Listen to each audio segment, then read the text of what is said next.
En fait, le nerf de la guerre sur une marketplace, c'est d'avoir de l'offre. Et en fait, on s'est rendu compte qu'une façon d'avoir de l'offre, c'est de proposer aux gens une sorte de service genre dépôt-vente, mais qui était complètement cohérente avec nos valeurs. Et du coup, en fait, on propose aujourd'hui un service où on vient chercher les objets chez les gens, on les stocke chez nous pendant 30 jours et on les met en vente depuis notre entrepôt.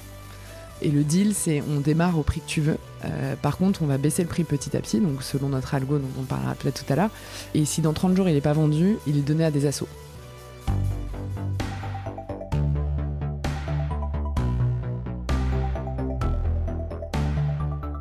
Bonjour, vous êtes sur le point d'écouter un nouvel épisode du Panier, le podcast e-commerce dans lequel on décortique les recettes gagnantes des acteurs du commerce en ligne. Mon objectif est de dénicher avec vous les meilleurs conseils et retours d'expérience pour se lancer et progresser dans la vente en ligne.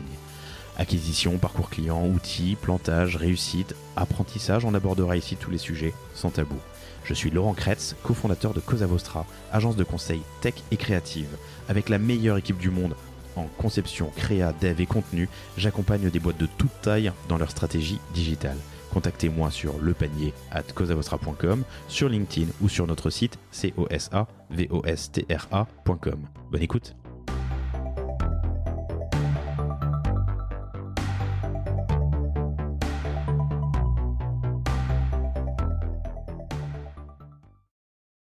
Bonjour à tous, très heureux de vous retrouver aujourd'hui pour ce nouvel épisode du Panier. Je suis aujourd'hui avec Ilfine Lagarde. Salut Ilfine, ça va ? Salut Laurent, ouais ça va, merci. Qui est la cofondatrice avec Frédéric Leroy de Youzd, youzd.fr, qui se veut le one-stop shop de la seconde main pour la maison et qui rajoute du serviciel, c'est ça, autour de l'achat de seconde main.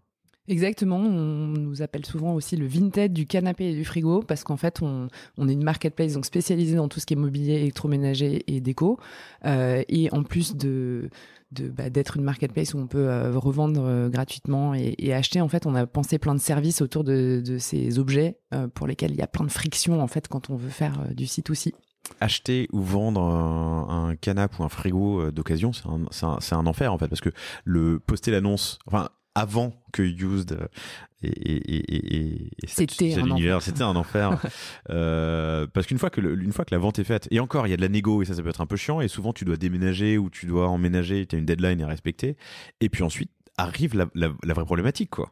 Les mecs qui t'appellent, est-ce que ce sera démonté, pouvez-vous le démonter, pouvez-vous le livrer en bas de l'immeuble, pouvez-vous l'amener jusque chez moi, si je vous fais un petit prix, est-ce que bref, c'est un enfer, et c'est ça que vous essayez de résoudre. Ouais, en fait c'est pas du tout la même chose que de vendre des habits qu'on prend en photo, on se motive, on fait une après-midi, on essaye tous ces habits, on se dit ok celui-là il me va pas, on fait des photos, on le met dans un sac et puis on attend 3 ans que ça se vende. En fait ton canapé il est chez toi. Déjà, tu l'as acheté super cher, donc tu as l'impression que tu vas en sortir un prix de dingue. Et du coup, il y a toute cette question de comment je fixe mon prix, en fait. Ensuite, effectivement, tu as en général une date limite parce que tu vas déménager. Donc, en fait, ton canapé, tu peux pas le garder pendant 3 ans dans un petit coin. Il faut qu'il soit parti à une date assez fixe. Et ensuite, effectivement, les acheteurs, ils te disent tous, je vais te le prendre, mais par contre, il faut que je trouve quelque chose, un truc pour essayer de le déménager. Je vais demander à des potes s'ils peuvent venir. Vous pourrez m'aider à le descendre. Enfin, toute la galère de la logistique qui est un gros problème. Et après, sur la partie électroménager, en plus, on est sur des objets où il y a toute cette question de est-ce que ça va marcher, la panne, etc., où les acheteurs ont des gros freins à acheter d'occasion. Donc nous, en fait, on s'est rendu compte qu'il y avait vraiment plein de freins qui étaient super spécifiques à ces objets-là. Et c'était pour ça qu'il n'y avait pas encore de marketplace qui faisait du mobilier de l'électroménager. Et c'est pour ça qu'on l'a lancé. Super, on y revient dans quelques minutes sur la genèse justement du projet. Dans cet épisode, alors vous avez lancé juste après le confinement à l'été 2020. Vous êtes une petite dizaine de personnes à date. Vous avez lancé un MVP sur la région parisienne. Il y a une grosse partie opération logistique très très disons work intensive. Enfin il y a du boulot derrière. Et vous venez d'ouvrir sur le reste de la France. C'est une des questions, il y a un sujet que j'aimerais aborder avec toi dans cet épisode. Quand on a une marketplace, une plateforme de mise en relation dans laquelle il y a en plus de l'échange physique et du coup de la manutention de la logistique, comment est-ce qu'on fait pour aller chercher de l'offre, de la demande, et puis surtout potentiellement des partenaires pour t'aider quand tu pars j'allais dire à l'international, au national dans un premier temps. C'est bien. Faisons-le dans l'ordre. Et surtout, comment est-ce que tu t'entoures ? J'aimerais comprendre aussi, et on commencera par ça, le MVP. Comment est-ce que vous avez lancé ? Parce qu'on ne s'improvise pas logisticien. Je crois que tu as passer le concours, c'est ça Ouais, j'ai dû passer un examen en octobre pour devenir commissionnaire de transport. Ce qui nous permet en fait de sous-traiter directement à des déménageurs de façon tout à fait légale. Et donc voilà, de pas passer par un intermédiaire qui ensuite lui nous mettrait à disposition des déménageurs. Et du coup en fait au-delà de la question financière, parce que du coup la marge que cet intermédiaire prendrait, c'est nous qui la prenons. Surtout on choisit les gens avec qui on travaille, on organise nous-mêmes les tournées, donc ce qui est pas un détail parce qu'en fait on fait des tournées en économie circulaire. Aujourd'hui, la plupart des acteurs de la livraison font ce qu'on appelle du ship from store, où ils vont partir d'un entrepôt avec 20 points à livrer, qui vont ordonnancer de la meilleure façon. Nous, en fait, il faut que le canapé qu'on va livrer à quelqu'un dans la tournée, on soit allé le chercher avant dans la tournée. Donc, il y a un ordre des points qui est assez important. C'est pas juste un point de départ, en fait. Voilà. Et ça, pour l'instant, c'est pas forcément des choses qui existent de façon sur étagère. Donc voilà. Donc il y a toute la partie vraiment opération qu'on gère en interne. Et tu me raconteras ce MVP sur la zone Île-de-France, enfin Paris région. Et puis on parlera un peu de marketing et de ce lancement. Alors l'année dernière sur la région, aujourd'hui sur la France, vous avez des chiffres assez impressionnants en termes de croissance, sans avoir trop dépensé. Là c'est tout jeune en fait. On était un peu dans la phase, donc on a ouvert toute la France mi-février. En s'associant du coup avec Cocoli, on en reparlera, mais qui nous permet d'être dispo toute France et de scaler très très rapidement. Et donc on était un peu dans une phase de checker que tout se passe bien. On rappelait les gens qui avaient fait les premiers achats tous un par un pour vérifier que ça s'était bien passé. Et là effectivement on va passer sur une phase un peu plus agressive en termes de communication, mais on a déjà des chiffres. Enfin c'est rien que le fait d'avoir ouvert sur toute la France, ça libère beaucoup de choses sur l'offre, qui est le gros nerf de la guerre sur notre market. L'offre et les cibles, puisque tu peux en plus aller voir que du B2C mais du B2B pour chercher de la récurrence. Et la récurrence sera un des sujets qu'on abordera. Récurrence et fidélisation. Bref, un beau programme. Bienvenue. Merci. Comment est le marché de la seconde main au moment où l'idée germe? Alors nous, on arrive à un moment en fait, je pense super propice, c'est-à-dire que on a déjà Vinted qui a explosé en 2018-2019 où ils ont commencé à vraiment intensifier leurs médias. Moi à l'époque, je bossais dans une grosse boîte industrielle agroalimentaire et j'avais toutes mes équipes plus jeunes, mes chefs de produits, mes assistants de chefs de produits qui commençaient toutes à me dire c'est trop génial, t'as vu ma paire de baskets que j'ai trouvée super pas chère et trop stylée sur Vinted. Donc on avait vraiment cette tendance qui explosait. Et je pense que malgré tout quand même la pandémie a été, j'ai envie d'en parler au passé là, on a envie que ça soit fini, a été un vrai catalyseur pour cette mouvance de la seconde main en ligne pour plein de raisons et encore plus pour la seconde main de la maison. Parce que on s'est quand même rendu compte que quand on a arrêté d'avoir de l'activité humaine, les animaux revenaient dans la rue, enfin qu'on avait quand même un impact sur notre planète et que du coup il fallait qu'on change les choses. Parce qu'en fait on s'est rendu compte qu'on passait quand même du temps chez nous et qu'il fallait qu'on réaménage un petit peu nos espaces et qu'on se sente bien chez nous. Donc ça a été assez porteur pour toute la partie mobilier électroménager. C'est des marchés qui étaient assez flat depuis plusieurs années et puis là qui ont quand même pas mal explosé. Et puis 3 en fait tout le e-commerce qui a vraiment explosé et le C2C sans intermédiation a comme pris un petit coup pendant quelques mois. Et du coup, le fait d'apporter de la valeur et du service dans la marketplace a été vraiment clé pour que ça continue à se développer pendant la pandémie, quoi. C'est un sujet qui est hyper intéressant et qui permet de faire une petite parenthèse pour vous recommander l'épisode avec Lucie Soulard, qui est la fondatrice de Place to Swap, épisode 148, où on parle de circularité. Épisode très intéressant d'ailleurs, on en parlait. Et je l'ai oublié de le faire en intro, pardon, mais un grand merci à Laurent Bernard, qui est le fondateur d'EcoJoco, qui a permis cette introduction. Super épisode aussi, et super produit surtout que je vous recommande, qui est aussi dans l'air du temps. De consommer mieux, mais là en termes d'énergie. Exactement, ouais. manque de serviciel du coup. Ouais, donc du coup en fait sur le meuble et l'électroménager qui sont des objets volumineux où il y a plein de frictions en fait pour faire du C2C et puis de la seconde main, en fait on se rend compte qu'on achète encore 9 fois sur 10 en neuf quand même. Je crois que sur un lave-linge c'est que 6% des achats qui sont faits d'occasion. C'est vraiment de tous les achats de lave-linge, donc il y a des vrais freins. Alors, pourquoi ? Parce que les lave-linges font leur vie et puis on les jette, ou parce qu'on les répare pas, parce que on n'ose pas acheter d'occasion ? Ouais, c'est côté acheteur plutôt en fait. Ouais. Ça veut dire que quand t'achètes un lave-linge, t'as tellement peur de te retrouver face à une panne que il y a plein de freins en fait. Il y a la panne, il y a le fait de tu sais pas comment faire venir un lave-linge. Enfin nous c'est la catégorie de produits les électroménagers sur lesquels on vend le plus la livraison. Parce que les gens ils ont raison. Enfin un lave-linge c'est super méga lourd quoi. Ouais. Donc en fait Et en fait, du coup, il faut que ton lave-linge, il soit d'occasion, c'est vraiment beaucoup moins cher. Un lave-linge, ça dure, en moyenne, ça peut durer 20 ans si c'est réparé, etc. Les gens les balancent au bout de 8 ans. Donc en fait, il y a une circularité possible sur l'occasion. Mais il faut de la réassurance, il faut du service. Il faut qu'en fait, on t'offre sur de l'occasion une expérience qui soit similaire à celle que tu as sur du neuf. Donc voilà, donc nous c'est ce qu'on. Donc c'était partie des frictions que vous avez identifiées. Ouais. Ça ouais, exactement. Donc du coup, par exemple sur l'électroménager, donc bien entendu il y a la logistique, mais il y a aussi cette option d'assistance dépannage qu'on est les seuls à avoir lancé sur de la seconde main. Donc concrètement, tu vois un lave-linge qui est entre 20 et 40% du prix du neuf. Hein. Il y a des super bonnes affaires à faire. Mais tu dis, je vais quand même pas acheter un lave-linge d'occasion parce qu'il va arriver chez moi, il va être en panne et c'est la galère.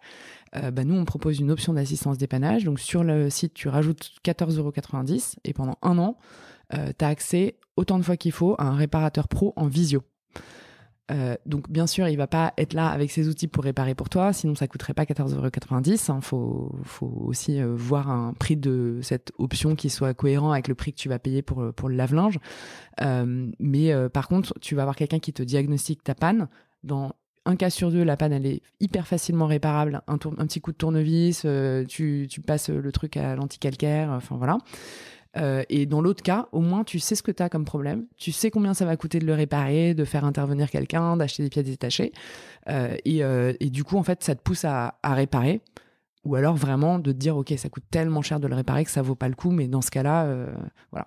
Donc là, une première friction qui tombe, c'est la légitimité, la confiance dans l'acheteur et dans le produit. Ouais, exactement. Et on a aussi un peu de vendeurs de reconditionnés qui viennent vendre aussi sur la plateforme maintenant. Donc, tu peux aussi acheter des produits à des pros donc qui te garantissent le produit pendant 1 an, etc. Ouais. Ok. Donc ça, c'est sur la partie confiance dans le produit, disons, technique. Tu parlais d'une friction aussi sur la logistique. Et effectivement, que ce soit un lave-linge, un sèche-linge, un frigo ou un canapé, c'est chiant à transporter. C'est horrible. Et en fait, c'est un peu le storytelling, mais de use. Hein. C'est que moi, donc en 2019, j'étais justement en train de faire pas mal d'aménagements chez moi. J'étais en congé mat de ma troisième. On était en train d'aménager un petit studio à côté de chez nous. Je changeais la chambre de mes enfants parce que 3 enfants, fallait réorganiser un peu. Et du coup, j'ai acheté plein de trucs. Et j'ai 2 souvenirs qui m'ont marqué. Le premier, c'est quand j'ai voulu acheter le lit simple de mon fils qui avait avant un lit à barreaux. En fait, il fallait absolument qu'on ait un truc qui fasse 80 cm de large et 2 mètres de long. Enfin, le format Ikea. Et en fait, j'ai été sur le site référent Le Bon Coin pour le chercher. Et puis en fait, les gens mettent pas les dimensions, elles sont impossible de filtrer. Donc j'ai fini par trouver un truc qui pouvait à peu près convenir à côté de chez moi. Et puis là, en fait, je me suis vue soit prendre une babysitter pour garder mes 3 enfants. Louer une bagnole pour aller les chercher, prendre le lit, et en fait je me suis dit mais c'est tellement compliqué, j'ai pas du tout la niaque de faire ça, et du coup je suis allée sur un site de neuf, je l'ai commandé, le truc est arrivé dans mon couloir dans un carton avec écrit Made in China, en plus 3 semaines plus tard, ouais. Donc je l'ai payé cher, il y avait écrit Made in China, il fallait le monter, voilà, et je me suis dit mais c'est vraiment pas écologique, c'est pas économique, c'est complètement idiot, alors qu'il y a 25 personnes qui sont en train de vendre leur lit à côté de chez moi, quoi. Ça, c'était la première histoire. Et la deuxième histoire, c'est dans le sens inverse. Je vendais une armoire. Franchement, c'était une armoire pas un truc de dingue, voilà, mais qui pouvait carrément encore servir. Et en fait, j'ai commencé par la mettre à un prix un peu cher. Et en fait, il y a un moment, il fallait vraiment que je vide et qu'elle parte. Donc, j'ai fini par la brader, je pense, à 20 € à des types qui sont venus en Clio pour chercher une armoire qui faisait 2 mètres de haut, sans outils. Et moi, j'avais ma petite, donc qui avait à l'époque, je pense, 8 mois dans le porte-bébé. Même pas, elle devait avoir 3 mois dans le porte-bébé, à 22h, en train d'essayer de démonter l'armoire avec eux, de les aider à porter les planches avec la petite dans le porte-bébé, pour tout ça, pour le coller sur le toit de la Clio, pour gagner 10 balles, mais juste pour qu'elle finisse pas à la poubelle. Ouais. Et pareil, je me suis dit, en fait, je sais pas, c'est trop compliqué. J'ai dû négocier avec 50 000 personnes pour avoir, au final, un plan galère. Donc voilà. Et du coup, je me suis dit, c'est pas possible. En fait, on n'est pas équipé en seconde main avec les services qu'il faut pour les trucs encombrants. Alors, ça fait déjà 2 frictions assez importantes à régler avant de se lancer et qui se règlent pas hyper facilement. Je reviens sur la première, l'assistance dépannage. Vous avez c'est pas des personnes en interne ? Non, c'est pas des personnes en interne, c'est des partenaires avec qui on bosse sur un contrat d'apporteur d'affaires. Ok, et donc tu plugues sur la plateforme en fonction des demandes ? Nous, on met l'option sur les produits et elle est achetée et quand après elle est prestée à quelqu'un d'autre. Donc avec un partenaire, ce qui permet de commencer rapidement, en tout cas de lancer. Ouais. Et sur la partie logistique ? Et sur la partie logistique, en fait... On ne s'improvise pas logisticien ? Non, on ne s'improvise pas logisticien. Et en fait, au début, alors moi, j'ai la chance d'avoir trouvé... je pense que j'aurais pas pu trouver mieux comme associé que Fred, non seulement parce qu'il est super sympa et qu'on s'entend super bien, qu'il savait coder, puisqu'au début quand même on a regardé toutes les marketplaces qui étaient sur l'étagère, etc. Mais en fait on avait tellement de choses, on voulait pas lancer un énième site de petites annonces, fallait vraiment qu'il y ait des spécificités. Donc on en reparlera peut-être tout à l'heure, mais notre algo de prix, intégrer la logistique, on voulait que ça soit un peu différent, et donc j'ai eu la chance de tomber sur quelqu'un qui savait coder. Il sait aussi super bien cuisiner, ce qui est agréable, et il a un Touran. Et donc au début vous avez commencé avec le Touran ? Ah ouais, on a commencé avec le Touran. J'ai porté un sacré nombre de canapés, d'étagères et de frigos au départ. C'est bien pour rester fit. Écoute, au début, on s'est dit, il faut qu'on comprenne en fait comment ça marche. Et donc ça, c'était, voilà, on l'a fait, on a loué pas mal de get-around, on a fait beaucoup nous-mêmes. Mais bon, c'était pas le plan quand même sur le long terme. Et donc en fait, sur Paris, région parisienne, on a un système où on sous-traite en direct à des déménageurs qu'on connaît. Donc qui portent nos pulls, c'est toujours les mêmes. On a checké qu'ils étaient cohérent en termes de niveau de service et d'amabilité et tout, ce qui est super important pour nous et qui nous vaut nos 4,9 étoiles sur Google aussi, parce que le service, finalement, c'est ce que le client voit au bout du bout, c'est le livreur, quoi. Donc il faut que ça soit vraiment nickel. On fonctionne avec un petit système de tournée qu'on a aussi internalisé nous, parce qu'on fait des tournées en économie circulaire, on en parlait tout à l'heure, et on a même un petit entrepôt. Donc ça, c'est sur Paris, région parisienne. Et cet entrepôt, il nous permet aussi du service en plus. Notamment, c'est un stock tampon. Donc toi, tu vends ton canapé. Tu as besoin absolument de t'en débarrasser ce vendredi parce que tu déménages samedi. Par contre, l'acheteur, lui, il emménage que la semaine prochaine. Moi, en fait, je peux te garder le canapé entre les deux pendant jusqu'à 10 jours. Donc on n'a plus besoin de mettre les gens d'accord. Et ça, on unlock plein de possibilités d'échange qui n'existaient pas avant. Parce que sur le Bon Coin, franchement, il y a plein de fois où tu trouves le truc, mais vous êtes juste pas dispo en même temps et ça marche pas. Et la deuxième chose que ça permet, cet entrepôt, c'est qu'on est une des seules marketplaces où on a du panier multivendeur. Donc en fait, un acheteur à Paris, il peut acheter un canapé à un premier vendeur, un frigo à un deuxième, une commode à un troisième. Nous, on va les tout regrouper. Mais ça, c'est grâce au stock tampon, c'est ça ? Ça, c'est sur Paris. C'est la livraison premium. Voilà.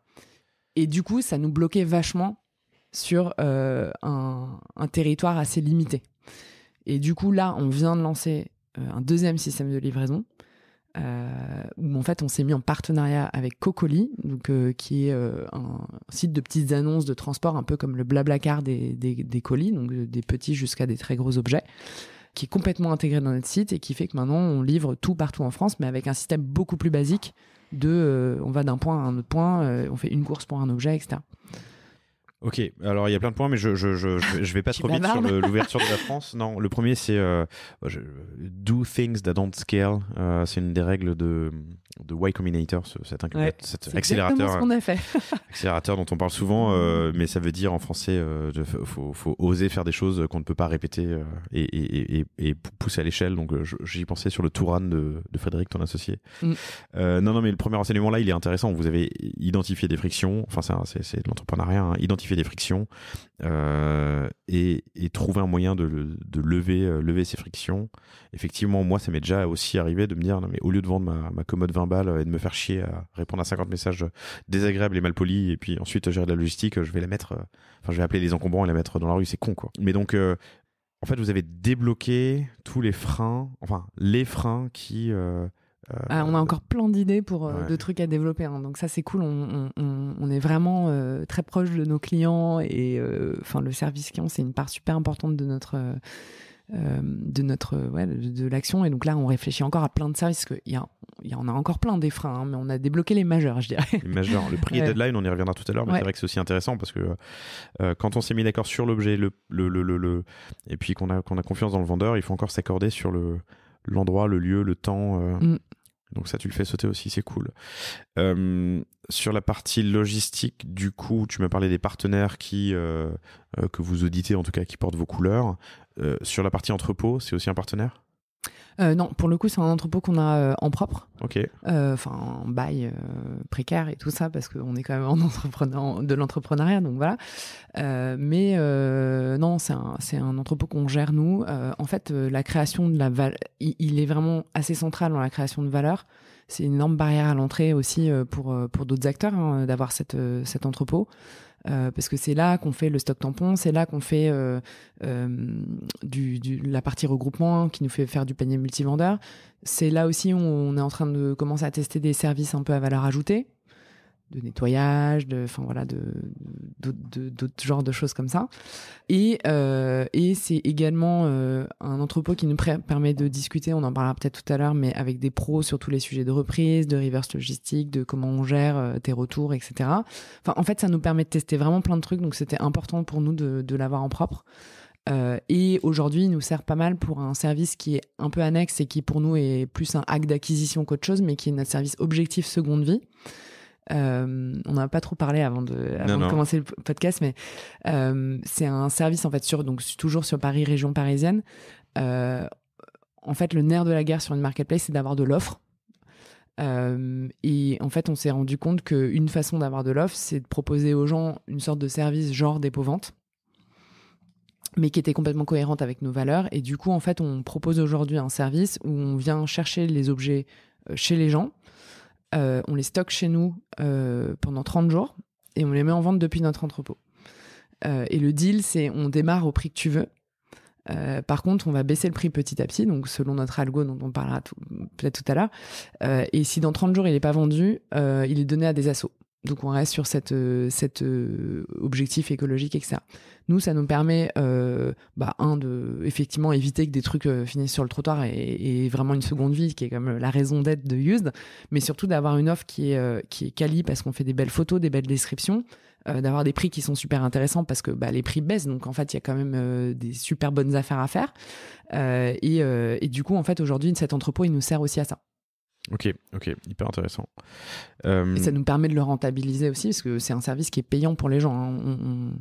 On demande, par exemple, 73,50 € pour s'occuper de ton canapé.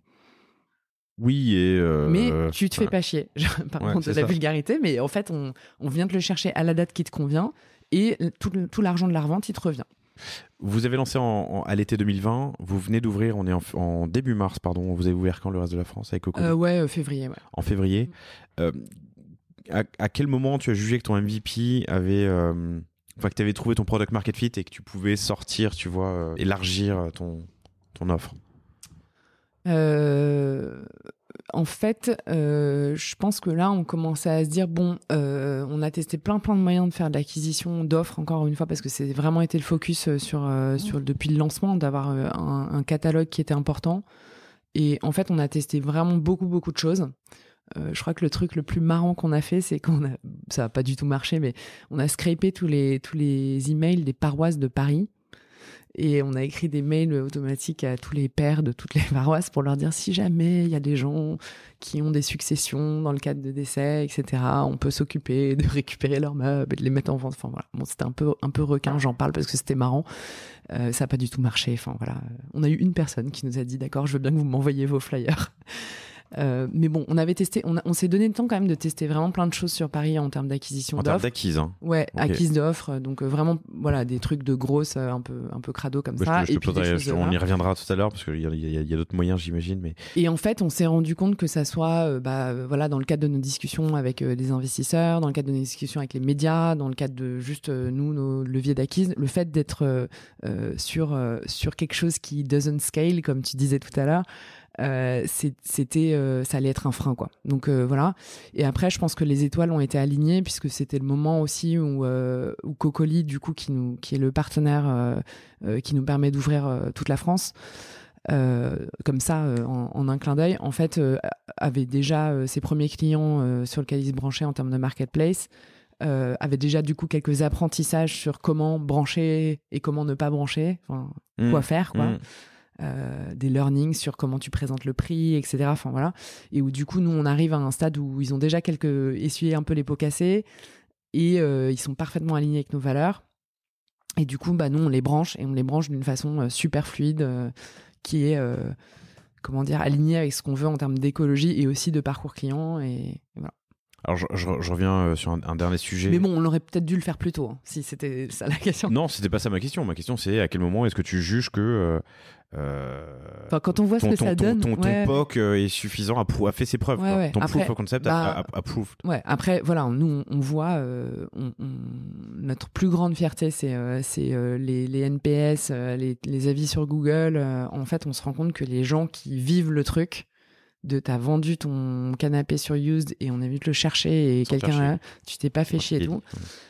Et en fait, et les acheteurs pareil, en fait, ils sont tellement contents qu'on se dit juste, maintenant, il faut juste qu'on touche plus de monde, quoi.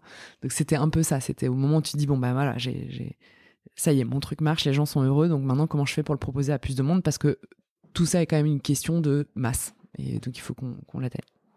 Du coup, dernier sujet sur cette partie MVP assez early. Donc, vous avez testé plein de choses d'un point de vue opérationnel, d'un point de vue marketing. Vous avez levé des fonds? Vous êtes sur fonds propres? Comment est-ce que vous avez kickstarté la boîte? Alors, on a kickstarté dans le garage. Donc, j'en parlais tout à l'heure, le Tourane. Et puis, au début, l'entrepôt, c'était le parking de mon père où il y avait un peu de place. Donc, on a vraiment kickstarté dans le garage. C'est Fred qui a codé la première version du site. On avait un tout petit peu de sous à mettre au tout départ pour les trucs un peu de base, mais voilà, quelques milliers d'euros. Le chômage, merci la France. Et effectivement, après on allait chercher quelques subventions, merci encore la France.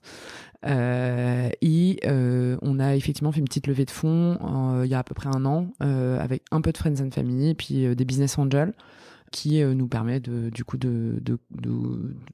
nous a permis quand même de payer un peu d'acquise payante, se structurer avec l'entrepôt, recruter parce que il faut aussi une équipe pour parce on a des opérations, donc on a un service client. Là, on a recruté un responsable opération, on a recruté un vrai CTO. Désolé Fred, mais de ton propre aveu, tu n'es pas un vrai CTO. Et voilà. Et du coup, des apprentissages sur des insights que tu peux nous partager sur cette levée, ces premiers tours? Sur la levée de fonds? Ouais. Écoute, elle s'est faite de façon assez smooth en fait, parce que on a rencontré un engouement pas mal auprès de business angels en fait qui se sont passé le mot et tout ça, donc ça s'est fait de façon assez smooth et c'était chouette. Et du coup, on a eu la chance aussi d'avoir des personnes qui sont aussi vraiment des entrepreneurs donc qui nous conseillent aussi sur les stratégies à adopter. Moi, je passe pas mal de temps avec certains d'entre eux qui m'aident aussi sur leurs expertises respectives. Après, voilà, moi, je me dis, on a eu l'opportunité de lever un petit peu plus, on aurait peut-être dû le faire parce que c'est. Pourquoi ? Parce que le temps file et qu'en fait, je pense que c'est un des learnings. On en parlait avant. il n'y a pas à avoir de regrets, ça sert à rien. Et moi, j'ai changé de vie pour faire ce que je fais aujourd'hui, et j'ai jamais été aussi happy de me lever le matin et de faire ce que je fais, et de le faire avec les gens que je le fais, pour le sens aussi que j'y mets derrière. Mais forcément, il y a des trucs où on se dit rétrospectivement, je les aurais peut-être fait un peu différemment. Et ça, voilà, ça fait partie des choses où je me dis, on a peut-être pas, on aurait peut-être dû se donner plus de temps. En fait, on a un peu tendance à se dire, bon, allez, j'irai relever après et tout. Et en fait, ça prend quand même vachement de temps de faire une levée de fonds. Qu'on le veuille ou non, il y a une espèce de minimum, un impondéral de 3 mois, 2 mois, minimum, quoi. Et ensuite ça peut prendre beaucoup plus. Mais je suis d'accord qu'entre lever 100 et 150 ou 500 et 550 ou 600, finalement c'est une fois que tu as fait les 500, faire les 100 de plus, c'est peut-être pas la fin du monde, alors que ça te fait 3 fois plus de rab. C'est ça. Et je suis d'accord. Après c'est pas et accessoirement en plus 1 pour 1 avec la BPI et tout ce que tu peux activer derrière. Après du coup c'était quand même une super belle levée, et on est super content d'avoir eu ça pour enclencher les choses. J'entends. Si vous êtes ou avez l'occasion de lever, chères auditrices, chers auditeurs, l'extra mile, il peut être très confortable, un mois de plus. Alors ça ne fait que repousser la prochaine échéance de levée, ou en tout cas ça laisse plus de mou pour atteindre je sais pas, un niveau de rentabilité, des milestones.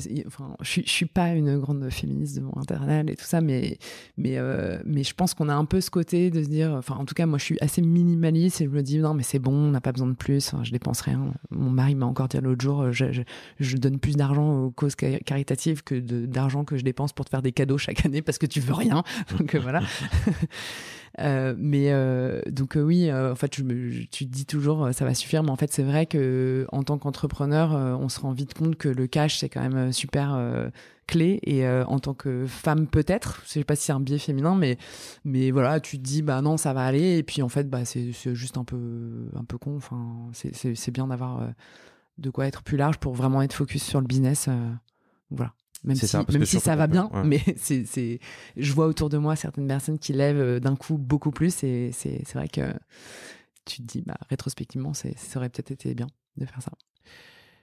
Vous lancez sur toute la France il y a quelques jours, quelques semaines, avec une approche qui est un peu différente, puisque tu n'es plus maître de ta logistique en tout cas, mais tu le fais avec un partenaire qui lui a de l'expérience et t'apporte quelque chose. Il y a une question d'intégration du coup, parce que je vende mon canapé ou mon frigo depuis Toulouse à Paris ou depuis Toulouse à Toulouse, est-ce qu'il y a d'ailleurs de l'interrégionalité, j'invente un mot, je sais pas. Ah oui, on peut faire de mais les usages que tu constates. Ouais, alors là on commence à avoir on vient de lancer, donc en fait pour l'instant on a beaucoup communiqué, donc on est un peu connu sur Paris, région parisienne, on est très peu connu ailleurs, donc on a du dépôt d'annonces qui commence et tout, on a fait quelques transacts en interrégion comme tu dis, mais c'est pas encore le gros des achats, mais c'est normal, les gens savent pas à Toulouse qu'on existe en fait, donc voilà, quoi qu'on a fait une petite OP avec une influenceuse la semaine dernière à Toulouse, donc voilà. Mais donc t'as un enjeu, t'as un nouveau partenaire que tu dois intégrer. Et je pense que l'enjeu, et ça c'est aussi un petit truc aussi que je trouve, et que depuis que je baigne dans le milieu d'entrepreneuriat, je pense que quand on démarre, on a un peu l'idée de se dire on va tout faire tout seul, voilà, et en fait non quoi. Et du coup là, de plus en plus, on discute avec plein de partenaires, et en fait, tant que t'es aligné sur les valeurs, la vision, le niveau de qualité, et que effectivement après ça marche bien en termes de technique, et c'était le cas avec Cocoli, du coup ça fit quoi, et en fait ça nous a fait gagner un temps de dingue. Donc il faut comprendre là où il y a de la valeur à faire les choses soi-même, et là où en fait on ira beaucoup plus vite en le faisant avec d'autres personnes.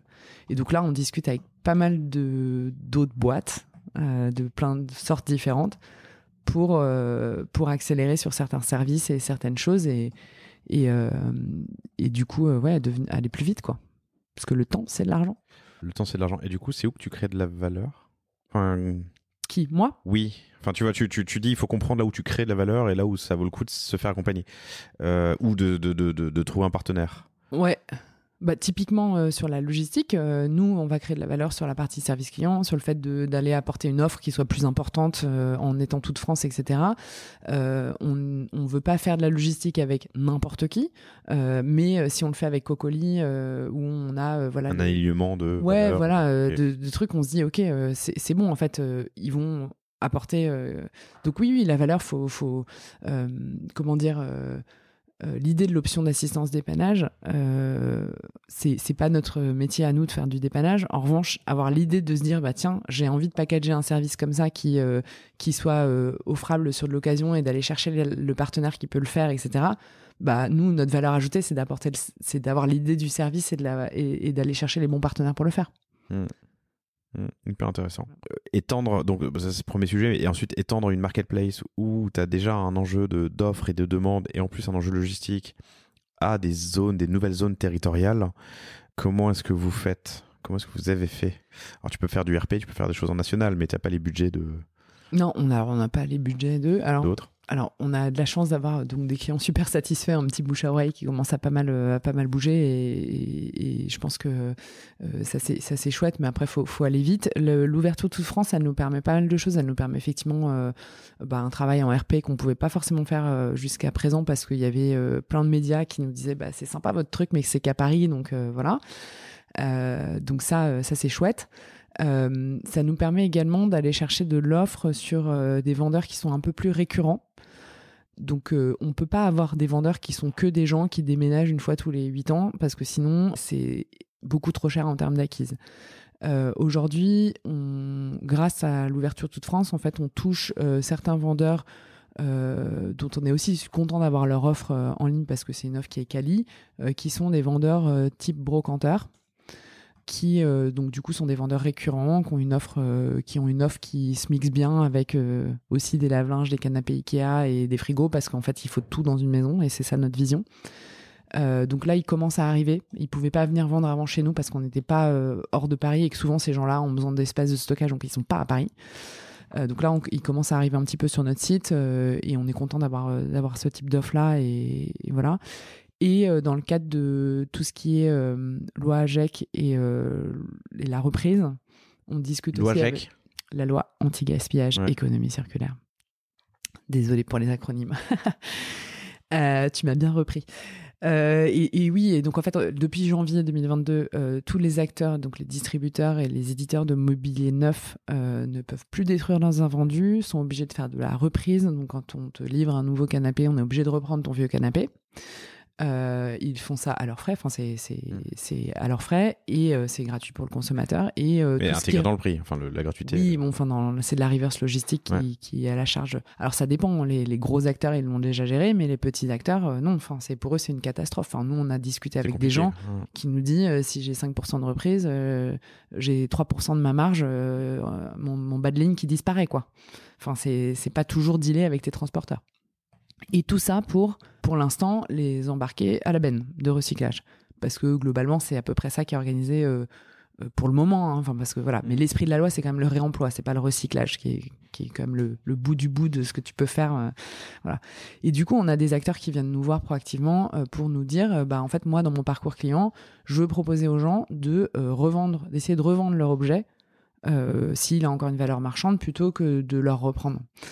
Ce qui a du sens et qui est vertueux d'un point de vue économique, écologique, etc. Et du coup, on est en train d'être intégré dans le parcours client de certains retailers. Ok, hyper intéressant. Comme une solution de deuxième vie alternative à la reprise, quoi. Mais du coup, avec un audit des produits, enfin, tu récupères des choses. Là, c'est vraiment les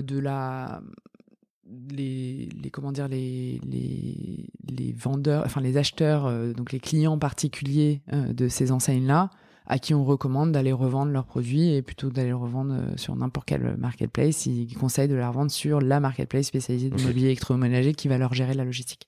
Ok. Ton ouverture s'est faite en national. Ouais. T'as forcément des zones plus ou moins denses où il y a plus ou moins d'activités, plus ou moins de demandes. Comment est-ce que vous gérez Gérer Paris depuis et la région parisienne, pardon, j'allais dire c'était simple, mais c'était évidemment pas simple. Là, t'es en national, même avec un bon partenaire comme Cocoli, t'as as quand même des efforts à mettre sur telle ou telle zone. Comment est-ce que vous gérez le... Alors, je te dis, là, c'est un peu le tout début. Donc, pour l'instant, donc, la vision est un peu différente. On s'est dit, OK, qu'est-ce qui est prévu pour l'année à venir, that don't scale. Donc, en fait, on se dit, OK, on lance Paris sur un modèle qui est un peu le modèle premium de livraison, qui effectivement est... voilà, il y a quand même un entrepôt, des partenariats avec des partenaires locaux et tout. Enfin, c'est pas hyper facile à scaler. Donc là, on s'est dit, plutôt que d'aller ouvrir Bordeaux, Lille, Lyon, et avec ce même modèle, et d'aller petit à petit construire la densité qu'il faut pour que ce modèle soit rentable, on va ouvrir toute la France. On va voir petit à petit s'il n'y a pas une zone où notre modèle prend un peu mieux. Donc, je sais pas, si je commence à avoir plein de densité à Lyon ou à Lille, là, pour le coup, je vais ouvrir mon modèle premium avec mon entrepôt, et donc on le fait un peu dans l'autre sens. On tient à avoir ce modèle qui est un peu premium sur les villes à forte densité, parce que nos services, ils sont hyper pertinents dans les villes où il y a de la densité, parce que t'as pas de voiture en général, parce que t'as pas le temps, parce que t'as des étages. Cocoli, ça fait pas l'étage, par exemple. Donc, en fait, c'est quand même super. C'est un des gros problèmes qu'on a depuis le moment où on a branché. C'est qu'on a des gens qui me disent, j'ai branché, j'ai vendu mon truc avec une livraison avec Cocoli, mais du coup, je sais pas comment descendre mon frigo. Donc en fait, il y a quand même des limites à ce système qui est moins quali que celui qu'on peut proposer nous. Et donc l'idée, c'est plutôt, on attend de voir où on a de la densité, on ira ouvrir la ville où il y a la densité.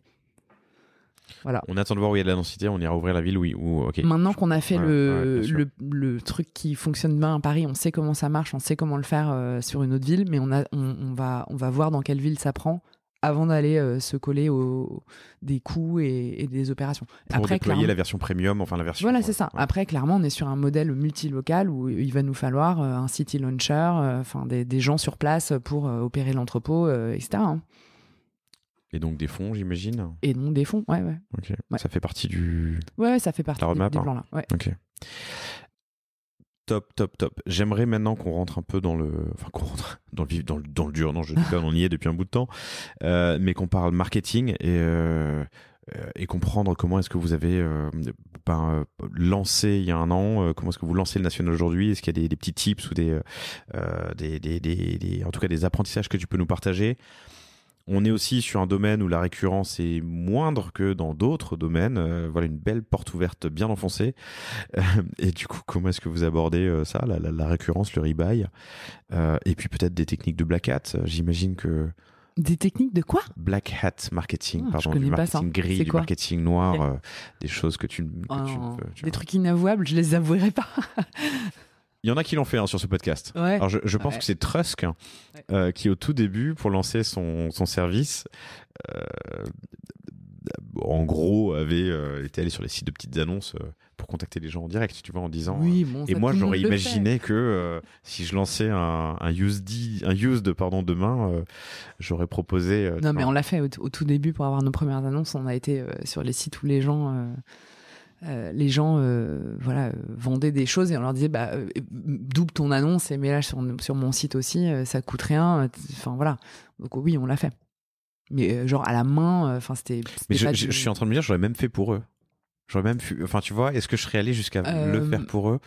On serait trop border peut-être en termes de RGPD, mais sans leur demander, tu veux dire?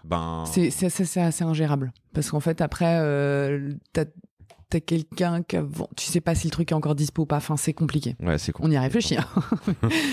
Donc vous avez posé la question. Ouais, on s'est posé la question, bien sûr. Pour parler marketing, aujourd'hui, notre plus gros questionnement, c'est d'avoir de la supply. Donc avoir des choses à vendre sur le site. On a un catalogue qui est franchement pas mal et même c'est assez apprécié quand même parce que les gens disent parfois c'est un peu moins le bazar que sur le Boncoin ou Facebook Marketplace et autres parce qu'il y a un peu moins de trucs, c'est un peu plus quali parce que nous on modère un petit peu les annonces et voilà. Mais quand même, ils veulent quand même du choix, quoi. Et aujourd'hui, c'est comment tu fais pour avoir un paquet de canapés, de fauteuils, de meubles, voilà. Et donc, on a beaucoup concentré nos efforts là-dessus. Donc, clairement, toute la partie référencement naturel est hyper importante. Aujourd'hui, le paid est aussi un canal d'acquisition qui est important. Le truc, c'est que les gens tapent pas vendre mes meubles d'occasion sur Internet, parce qu'ils vont direct sur le Boncoin.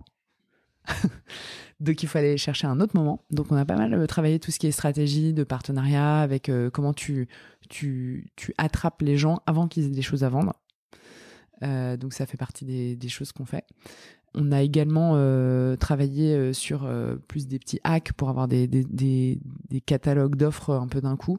Et au tout début de notre lancement, ce qui nous a donné un premier lot de choses à vendre, c'est qu'on a vendu on a fait des genres ventes éphémères, on a vendu les objets de lieux qui fermaient, et notamment cool, de The Family, okay. Donc il y avait ces super beaux locaux rue du Petit Musc, où en fait on a vendu tout leur mobilier qui était top parce que c'était des beaux trucs. Enfin, il y avait un mix de choses un peu vintage sympa, qui était en plus un peu pimpé avec des paillettes et des trucs, donc c'était rigolo, et des bureaux Ikea, enfin un peu de tout. Et donc en fait on a fait comme ça des opérations où on avait des sur de ventes. l'événementiel. Ouais. Et donc ces gens-là en fait nous ramenaient leur communauté en disant en fait tout mon mobilier est à vendre sur ce site-là, et ça faisait découvrir le site en même temps que à toute la communauté de ces personnes-là. Donc on est bien sûr super open pour refaire ce genre de choses parce que pour nous c'est top, et on le fait de temps en temps. Donc là on vend du mobilier d'une influenceuse, etc. Après c'est compliqué de repérer les gens au moment où ils ont des choses à vendre. Donc sachez, si vous m'écoutez, que vous avez une super grosse communauté, plein de trucs à vendre, qu'en gros nous on vient, on s'occupe de tout, on met en vente vos objets et on gère tout. Et c'est une super façon pour nous de nous faire connaître et pour vous de pas avoir à gérer ce truc-là. Chers auditeurs, pour vous c'était transparent presque, mais en fait on a changé de salle et on a dû libérer la salle d'enregistrement dans laquelle on était. Tu étais en train de me raconter, du coup, il y a à peine quelques secondes, pour vous, chers auditrices, auditeurs, que vous travaillez sur de l'événementiel. Tu avais en l'occurrence vendu les meubles de The Family, par exemple, lors de la fermeture. Mais tu m'as dit que le référencement est très important, évidemment, parce qu'on ne va pas chercher dans Google acheter canapé d'occasion. On va directement sur des plateformes qui existent. Alors, les gens cherchent dans Google maintenant, notamment quand ils cherchent une référence. Et ça, c'est une des grandes forces qu'on a du côté. On a fait un énorme travail en fait technique sur la partie référencement naturel. Nous, en fait, ce qui est génial, c'est que chaque fiche annonce, c'est une fiche, une page qui est crawlée par Google. Et du coup, en fait, on ressort super bien. On a plein de gens qui nous trouvent via le référencement naturel parce qu'ils cherchent un modèle qui est en rupture chez Ikea, et du coup, ils tombent sur notre site comme ça. Parce que nous, on a ce modèle en vente d'occasion. Ce qui est un bienfait d'une boîte jeune. Hein.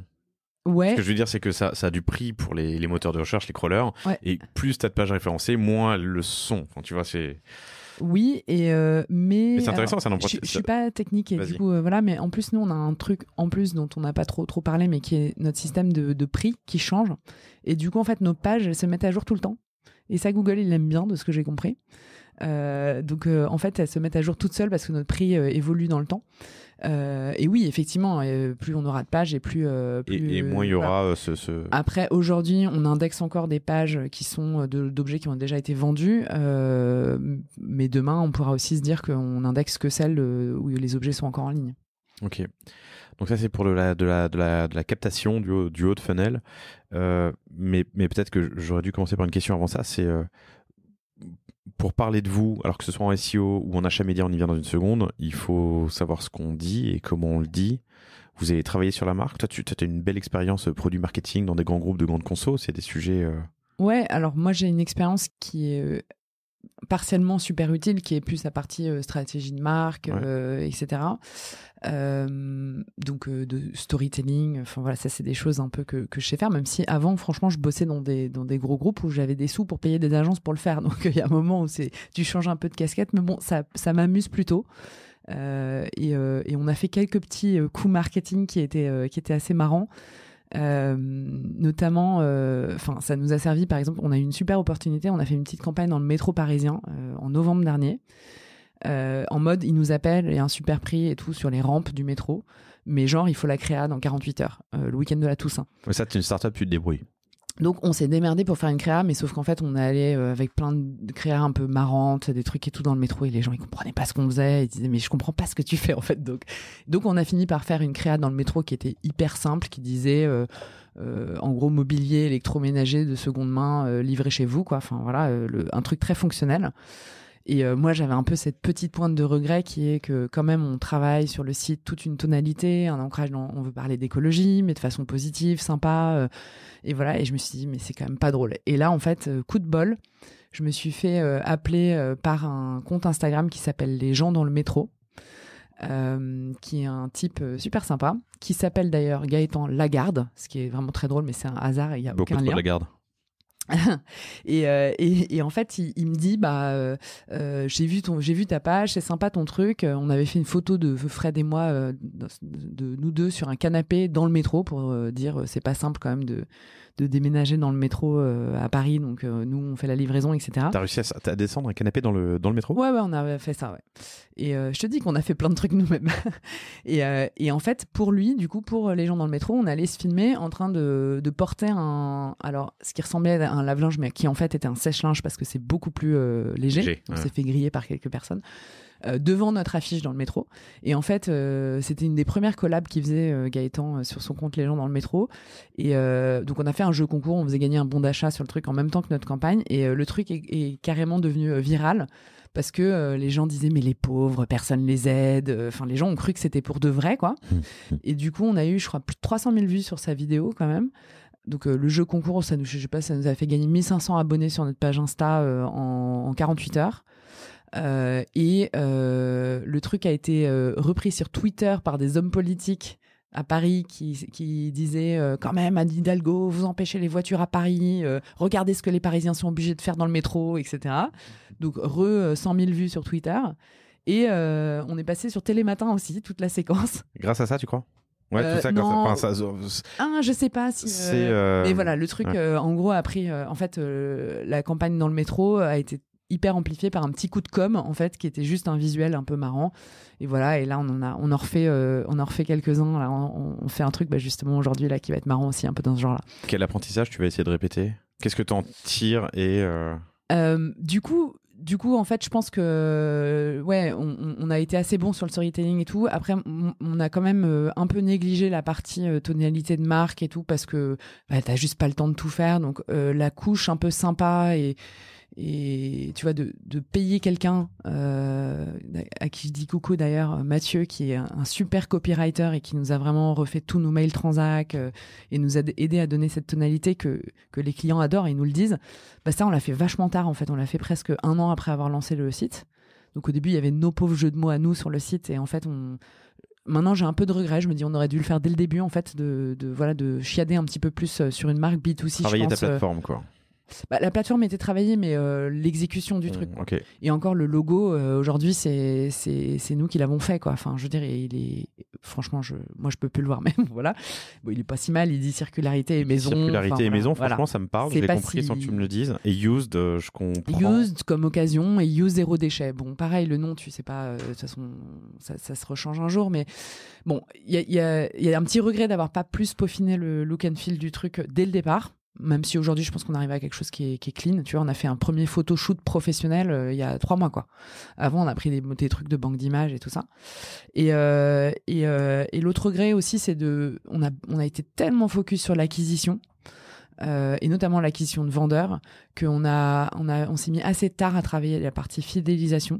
Or, sur un sujet comme le nôtre, où finalement, on aurait dû le voir dès le début, la récurrence allait être un problème, ou en tout cas un vrai truc, un gros enjeu, quoi. Il n'y a pas de problème avec des opportunités. Il n'y a que des opportunités. Je partage à fond ce mot. En plus, fait même pas partie de mon vocabulaire, problème. Je sais pas pourquoi je l'ai dit là. Mais non, et du coup, on s'est mis à travailler la fidélisation super tard. Tu vois, on a une newsletter que depuis 3-4 mois. Alors que ça fait une année et demie qu'on existe, et donc en fait tu dis j'acquiert des clients, je les achète cher, ils viennent, enfin, ou en tout cas je vais tous les chercher à la main et tout, et après j'en fais rien. Et il y a des gens, ils sont inscrits et ils n'ont pas reçu un mail de nous avant 1 an plus tard, quoi. Et en fait, tu te dis, j'ai pas le temps de tout faire. Aujourd'hui, il faut surtout que je me fasse connaître. L'acquisition, c'est important et tout. Et en fait, c'est un regret de pas avoir intégrer cette notion de feed beaucoup plus tôt dans cette stratégie de feed, beaucoup plus tôt dans notre stratégie, quoi. Mais maintenant qu'on le fait, c'est cool, ça marche, les gens reviennent. Alors tu vas me raconter comment vous le faites, mais je ne peux que plus soyer ce que tu dis.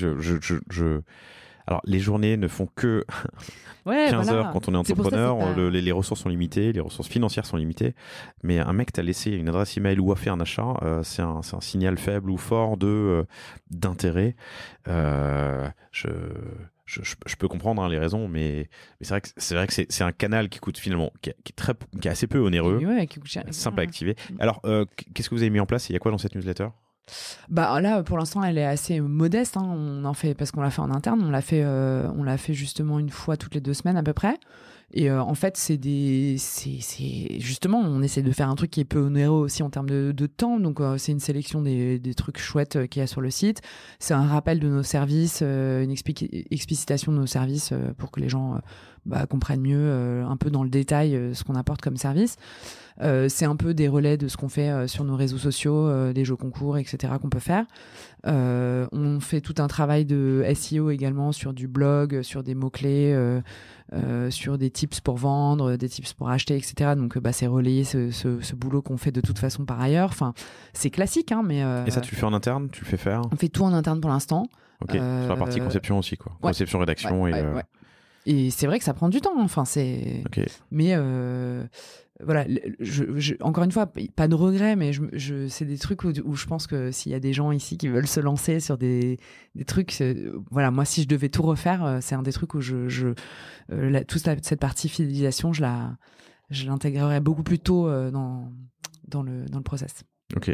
Surtout que, comme tu le dis, c'est assez simple à lancer. Ouais. Et puis, done is better than perfect. On les enchaîne aujourd'hui, disons. Enfin, je les enchaîne, pardon. Ouais. Mais faut pas se casser la tête. Chercher midi à 14h. Un email, ça s'envoie. Il faut quelque chose de fort qui enrichisse l'utilisateur final.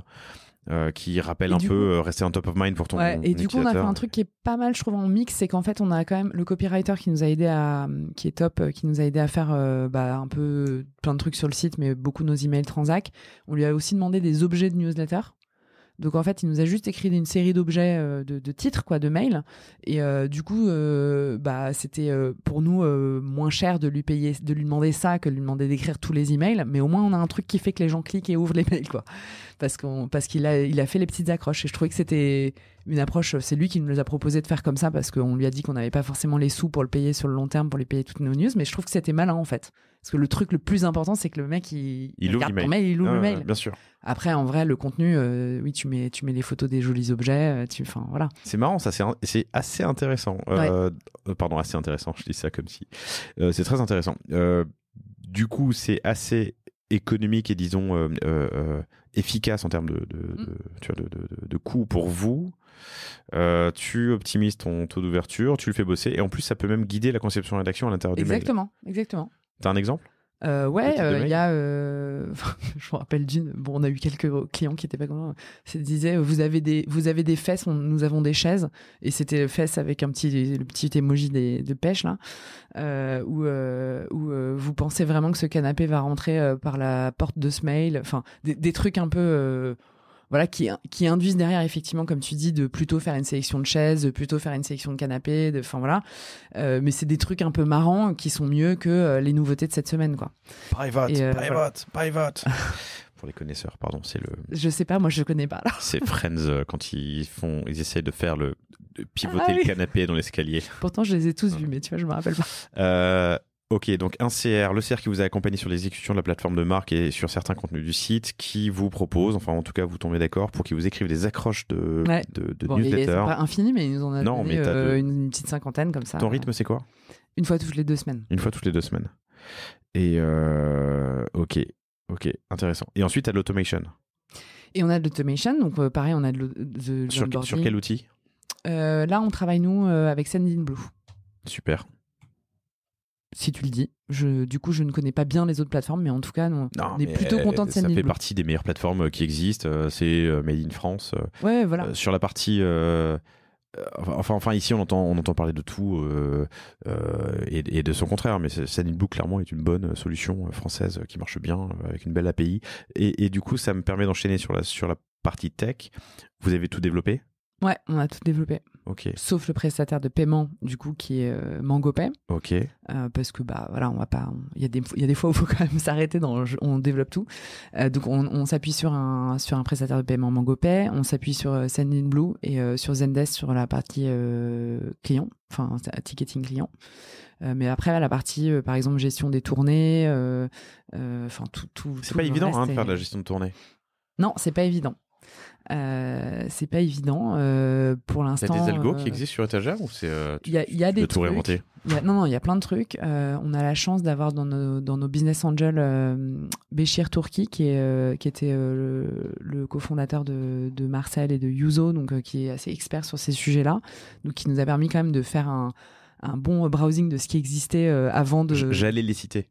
Ouais. Bah écoute, voilà. Donc qui nous a accordé un peu de temps pour nous dire ce qu'il y avait ou pas pour qu'on réinvente pas la roue. Après, voilà, le truc qui n'existe pas, et on en parlait tout à l'heure, c'est le fait de pouvoir ordonnancer des points avec des contraintes de tu vas chercher d'abord ton canapé avant de le livrer dans la même tournée. Donc ça voilà, la tournée en économie circulaire, c'est quelque chose qui est un peu spécifique. Et après avec potentiellement le passage au stock tampon entre temps. En fait t'as l'un ou l'autre, quoi, voilà. Et en fait le fait d'avoir complètement tout intégré dedans fait que l'UX c'est quand même vraiment très très chouette. Enfin, vraiment, je vous invite à le vivre si vous voulez vendre des objets ou acheter des objets à la maison. Allez le vivre en direct sur le site, parce que voilà, tu commandes ton truc dans les 24 heures, tu sais quand tu te le fais livrer, c'est un créneau de 2 heures. Enfin, tout est hyper bien fait, et t'as pas un autre prestataire derrière qui te recontacte. Enfin, c'est parce que sur Paris et région parisienne, c'est nous en fait qui livrons. Donc c'est vraiment. Ce qui est hyper déceptif et que souvent on oublie. T'as une super expérience d'achat sur un site internet, et puis d'un coup tu reçois un coup de fil de quelqu'un qui est pas sympa, qui te dit soyez chez vous entre 9h et 19h, on viendra peut-être le 28 mars. Et moi, voilà, c'est ça en fait. C'est qu'en fait, toi, t'achètes un truc sur une marketplace, et en fait, c'est le prestataire de transport à qui c'est sous-traité qui te recontacte. Donc, moi, l'autre jour, je sais plus quelle occasion, j'avais acheté deux trucs, donc une télé reconditionnée et un frigo pour un petit frigo pour je sais pas où. Et en fait, je les ai achetés le même jour, et je recevais des SMS de GLS et de je sais pas quoi, et je savais même plus pour quel objet c'était. Enfin, c'est juste trop mal fait, quoi. Donc voilà. Si vous nous écoutez, cher je suis pas experte, livraison, mais c'est pas compliqué. Je suis pas experte de pourquoi c'est comme ça, mais c'est vrai que c'était pas pratique, quoi, en tant que client. Pas compliqué de faire de la bonne expérience. Appelez Cosa Vostra et on peut en parler. Grand plaisir. Je parle de l'expérience. Les algos, c'est assez compliqué. Donc, il n'y a pas que ça. Il y a l'algo des tournées, mais il y a aussi l'algo de pricing. Parce que l'une des frictions dont on a parlé au tout début de cet épisode, il y en avait 3. Hein. Il y avait la réassurance sur et la confiance dans le produit et le vendeur. Il y a la logistique. Et ensuite, il y a le prix et la deadline. Parce que quand je vends des objets, très souvent, j'ai déjà acheté le suivant, ou le suivant arrive et il faut que je m'en débarrasse. Et le temps se compresse jusqu'à, comme tu le disais, me dire putain, je le vends maintenant ou je le fous dehors, quoi. Ouais, effectivement. Quand tu vends ton canapé d'occasion ou ton lave-linge, en fait, on a deux problèmes. On a le timing, parce qu'effectivement, en général, si tu vends ça, c'est que tu as un déménagement qui arrive ou un nouvel objet qui arrive pour le remplacer. Et la deuxième chose, c'est que en général, c'est des objets que tu as achetés un peu cher. Et tu as du mal à admettre que le marché de l'occasion, les cours sont pas super élevés. Je pense que l'archétype du truc, c'est le canapé. Le canapé, quand tu achètes un canapé, c'est généralement la pièce maîtresse de ton appart. Tu passes des heures à l'acheter. Tu as un énorme affect sur... tu en as regardé des milliers, c'est celui-là que tu veux, etc. Un canapé, ça coûte super cher. Ça peut coûter, 2 000 €, enfin entre 400 et même 3 000 €. Et en fait, tu pars, tu veux en changer, tu le revends. Le problème, c'est que des canapés à vendre, il y en a plein. Et qui achète un canapé d'occasion ? Des gens qui sont plutôt dans une optique, genre c'est pour une coloc, ou c'est pour où j'ai pas les moyens d'en acheter un neuf, ou j'achète un truc un peu en dépannage en attendant de prendre le temps d'acheter le vrai beau truc de ma pièce maîtresse. Et du coup, en fait, les gens, ils veulent acheter des canapés genre vraiment pas cher, quoi. Et du coup, t'as cette espèce de truc où toi, tu t'as acheté ton canapé 1 000 €, attends, j'en veux au moins 600 ou 500 €. Tu te rends même plus compte qu'il y a des taches dessus parce que t'es dessus tous les jours, donc voilà. Mais en fait, il a vécu, donc voilà. Et en vrai, le jour de ton déménagement, si t'as pas lâché sur ton prix, il va finir sur le trottoir. Et donc nous, on fait exactement ce que tu fais, sinon toi tout seul.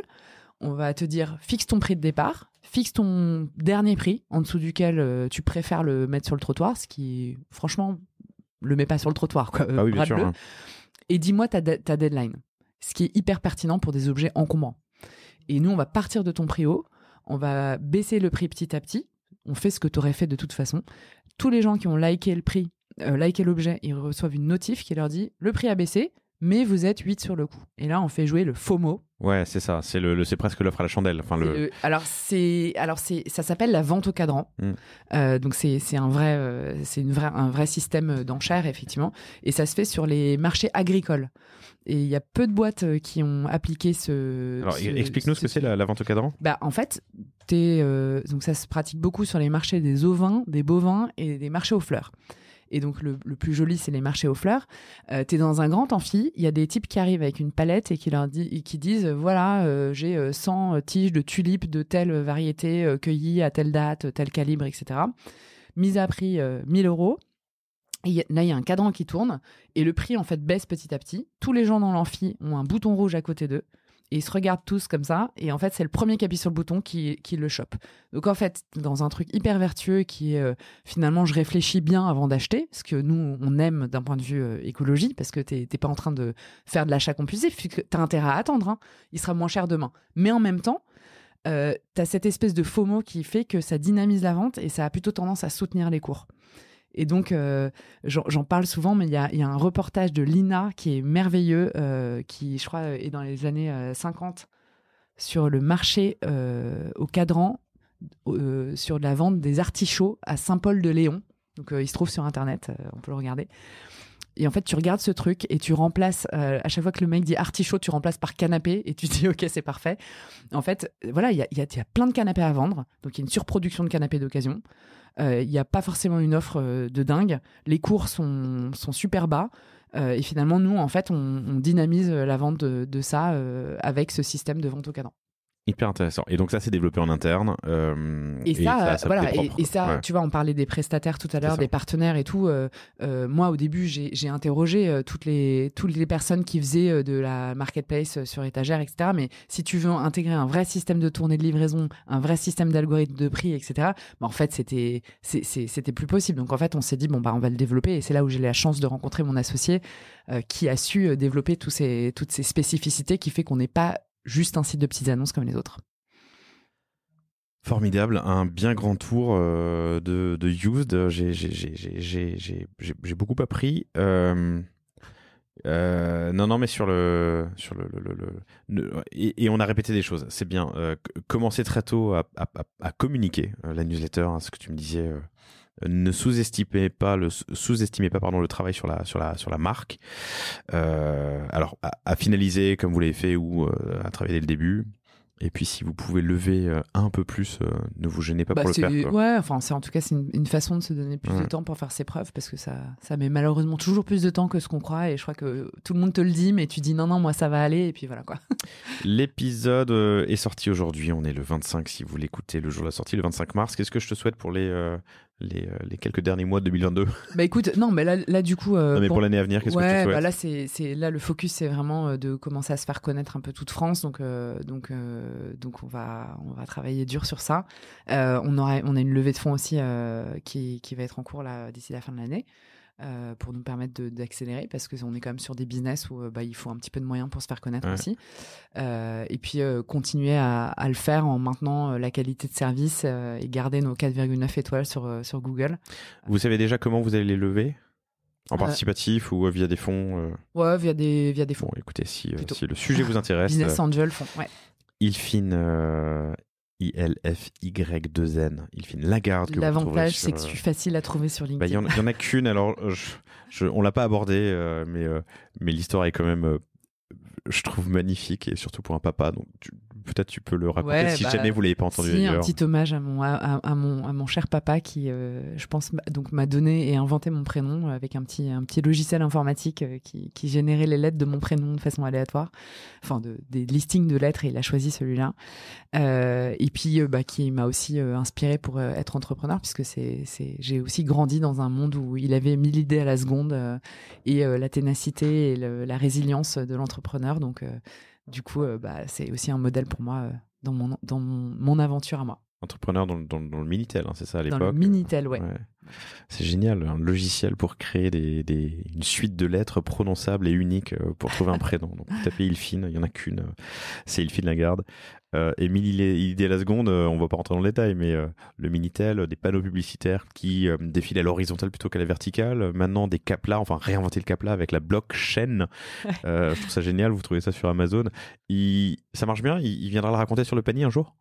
Ah franchement, je pense qu'il pourrait vous parler pendant des heures. Il m'a aussi, c'est aussi grâce à lui que je suis bavarde comme je suis, donc ouais, il pourra. Et vous êtes plusieurs à distance du coup, parce qu'il est dans le sud de la France. Il est dans le sud. Vous êtes 3 frères et sœurs?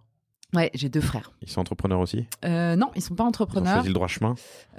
Non, ils sont voyageurs plutôt. Ils vivent à l'international. J'en ai un à New York et un à Dubaï là, mais celui de Dubaï, il a été au Laos, au Vietnam, au Luxembourg, au Sénégal, enfin un grand expatrié. Voilà. Cool.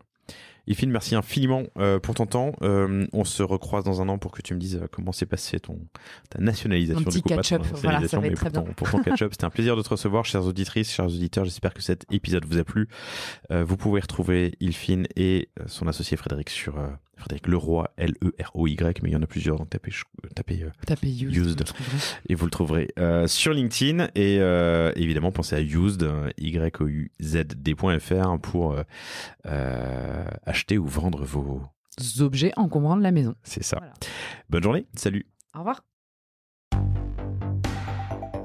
Merci d'avoir écouté cet épisode du panier. J'espère qu'il vous a plu. Si c'est le cas, et même si ce n'est pas le cas, abonnez-vous pour ne rater aucun épisode. Parlez-en autour de vous et laissez-moi un commentaire sympathique sur Apple Podcast. C'est ce qui m'aide le plus à remonter dans les classements.